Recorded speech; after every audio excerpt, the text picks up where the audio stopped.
조희대 대법원장이 판결문을 읽어가는 그 모습을 주목을 했습니다. 초조하면서도 흥분하면서도 뭔가 떨리는 듯한 모습으로 읽어가는 모습에서 평소 저런 분이 아니었는데. 결론적으로 피고인 김문기 관련 발언 중 골프 발언 부분과 백현동 관련 발언 부분은 공직선거법 제250조 제1항의 허위사실 공표죄에 해당한다는 것이 대법원의 다수 의견입니다. 파기환송심 보니까 이 판결문을 읽는데 덜덜덜덜덜덜덜덜 떨고 있어요. 평소에 이렇게 손 떱니까 안 떱니까 대법원장? 한 말씀만 드리면 되겠습니다. 아니 묻는 말 답변하세요. 대법원장 평소에 손 떨어요 안 떨어요? 저는 그런 부분을 잘 모릅니다. 몰라요? 예. 근데 판결문 읽을 때 손 덜덜덜덜덜덜 떨고 있었던 거 알고 계세요? 본인의 의지가 그래서 아닐 수 있겠구나. 저 파기환송심이. 저는 그렇게 생각했어요.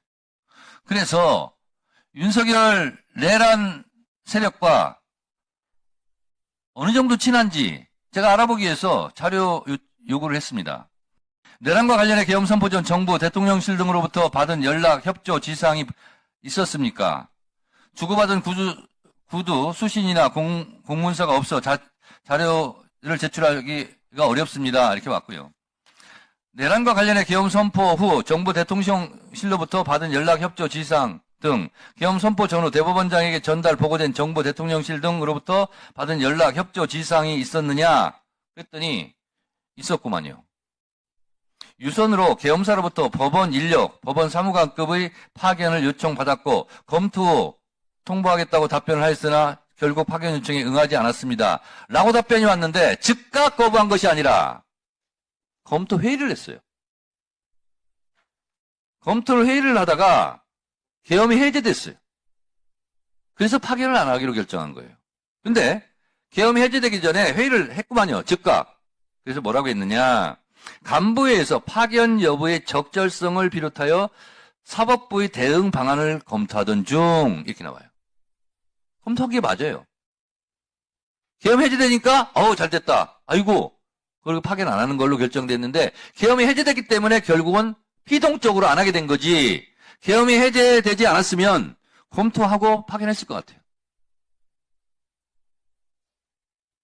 이게 조희대 대법원의 정치적 스탠스, 정치 성향. 아까 서울중앙지법 김모 부장판사가 반이재명 투쟁 선봉이라고 조희대 대법원장이 고발하고 있잖아요, 지금. 코트넷에. 아니땐 굴뚝에 연기 나지 않습니다.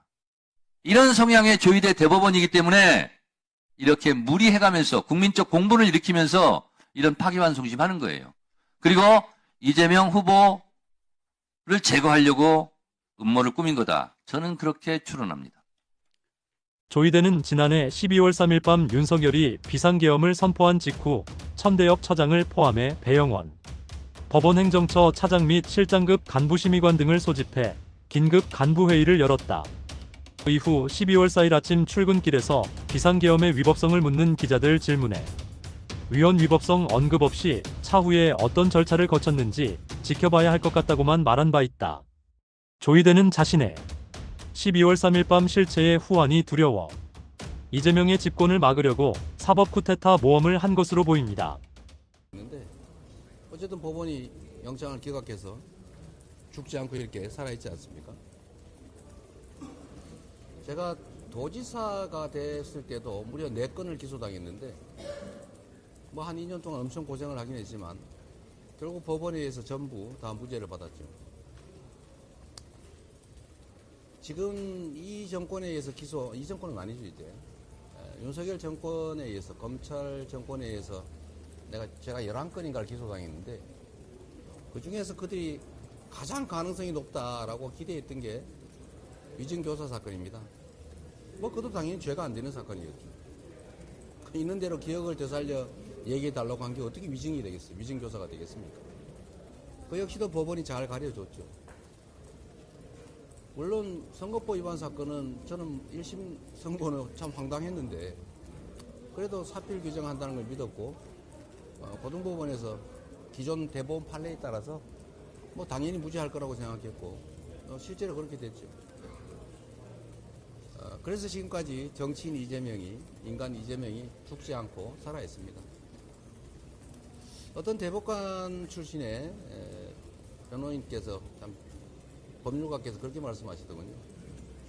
이 법원 걱정된다 이렇게 얘기했더니, 법원은 삼심제를 가지고 있고 또 집단지성이 발휘되는 영역이니 한번 믿어보라 이렇게 말씀하셨는데, 저는 뭐 여전히 그 믿음이 유효합니다. 이 법을 선언하는 사법체제가 정치에 오염이 되거나 사익과 돈에 혹이라도 오염이 되면 대체 뭘 믿고 살겠어요? 민주공화국 삼권분립체제라고 하는 게 얼마나 중요합니까? 그 중에 최고의 보루가 법원 사법부입니다. 그 보루가 무너지면 다 소용없어요. 브라질을 한번 여러분도 보십시오. 그 멀쩡하게 잘 나가던 나라가 어느 날 갑자기 퇴락했어요. 왜 그랬습니까? 사법이 망가지니까 나라가 망했지 않습니까? 지금도 저는 대부분의 사법부 구성원들을 믿습니다. 그리고 우리의 사법체계를 믿습니다. 그러나 말씀드린 것처럼 최후의 보루가 자폭을 한다든지 최후의 보루의 총구가 우리를 향해서 난사를 하면 어떻게 되겠어요? 고쳐야죠. 보루를 지켜야죠. 보루를 지켜야 민주주의가 지켜지고 민주공화국이 지켜집니다. 그 보루를 지키는 길이 어떤 길인지를 우리 국민들께서도 다 아십니다. 사법부 구성원들도 다 알고 있죠. 정의와 상식, 합리에 따라서, 헌법과 법률에 따라서 모두들 잘 판단하고 잘 처리할 거라고 믿습니다. 네. 죄송한데 저희가 일정이 그냥 놔두세요. 밀렸는데 하나만. 아니 뭐 저도 할 말이 좀 있으니까 하라고 그러세요. 비가 와서 오늘 일정이 많이 밀려서 네. 이어지는 질문이어가지고 사실 질문을 드렸는데 전국 법관 회의가 26일로 잡혔습니다. 며칠요? 26일로 잡혔는데요. 아, 상당히 늦게 잡혔네요. 그래서 법원님 사건 관련이니까 한번 말씀 부탁드리고 또 아까 가보신 기념과 즉흥으로 추가를 하셨는데 네. 어떻게 그렇게 또 하시게 됐는지도 말씀 일단 저는 우리 사회가 앞으로 해결해야 될 제일 중요한 과제 중에 하나가, 물론 먹고 사는 문제를 해결하는 게 제일 중요하겠습니다만, 그거 별로 중요하지 않는 걸 가지고 좀 덜 싸웠으면 좋겠습니다. 좌니 우니 파란색이니 빨간색이니, 물론 차이들이 있으면 그 차이를 드러내고 조정할 필요가 있습니다. 뭐 없게 할 수는 없죠. 그러나 차이는 차이일 뿐이죠. 다르다고 해서 틀린 건 아닙니다. 근데 우리는 다르기만 하면 제거하려고 해요. 제거하고 자기만 살겠다는데 세상에 그게 가능합니까? 음지가 있으면 양지가 있는 거고, 산이 높으면 골도 깊은 것인데 내가 이쪽을 생각하면 저쪽이 생각하는 사람도 있죠. 동전도 앞면이 있어야 뒷면이 있는 거 아닙니까? 서로 존재를 인정해야 됩니다. 그리고 차이 크지 않아요. 조정하면 됩니다. 뭐 양보를 크게 안 해도 돼요. 서로 얘기하다 보면 접점이 생겨요. 제가 이런저런 현안을 가지고 입장이 다른 사람들 간에 이렇게 모여서 토론을 많이 하게 합니다. 제가 시정을 할 때도, 도정을 할 때도, 뭐 계곡 상인들 그 불법 시설물 때문에 뭐 철거하고 대안을 세울 때도 다 모여서 대화를 해봅니다. 상당 부분은 오해고, 상당 부분은 곡해고, 상당 부분은 다 보완할 수 있는 일들입니다. 해결할 수 없는 마지막 영역들이 조금씩은 있어요. 그러나 그거는 결국은 법과 원칙에 따라서 해결할 수 있죠. 그걸 하라고 권력이 있는 겁니다. 그 권력을 바탕으로, 권한을 바탕으로 대화를 하면 대부분의 문제는 해결돼요. 제가 시정을 할 때도 성남시장실에 9층에 구석에 숨어있던 시장실을 2층으로 옮겼더니 경찰서장이 찾아와가지고 그 2층에 있으면 절대 안 된다고 해서 왜 그러냐 했더니 시장실을 점거당할 텐데 그럼 자기가 직위해지 된다고 자기 살려달라고 절대로 2층 안 된다고 하더라고요. 그래서 제가 그렇게 얘기했어요. 절대 점거 안 할 테니 걱정하지 마라. 무슨 특별한 수가 있냐. 그래서 제가 그랬죠. 여러분도 궁금하지 않습니까? 점거 안 당하는 방법? 제가 열쇠 주고 가겠습니다. 그냥 쉬다 가세요. 이러면 점거가 아니잖아요. 실제로 들어와서 몇 분이 농성을 하길래 제가 저녁 6시에 키 맡기고 퇴근했어요. 그때 10시 되니까 집에 가셨더군요. 그리고 다음날 다시 모여서 얘기하고 근데 그 다음부터는 다시 안 오세요. 대개 한 2-3시간 얘기를 하면 다 해결이 됩니다. 전 우리 사회도 좀 그랬으면 좋겠어요. 안 싸워도 될 걸 가지고 너무 많이 싸워요. 특히 정치가 그걸 부추깁니다.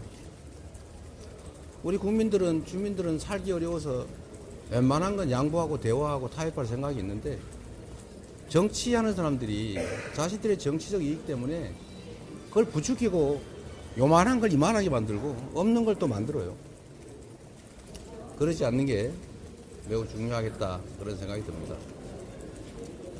법관회 얘기하셨군요. 저는 금방 열릴 줄 알았는데 상당히 뒤로 미뤄졌네요.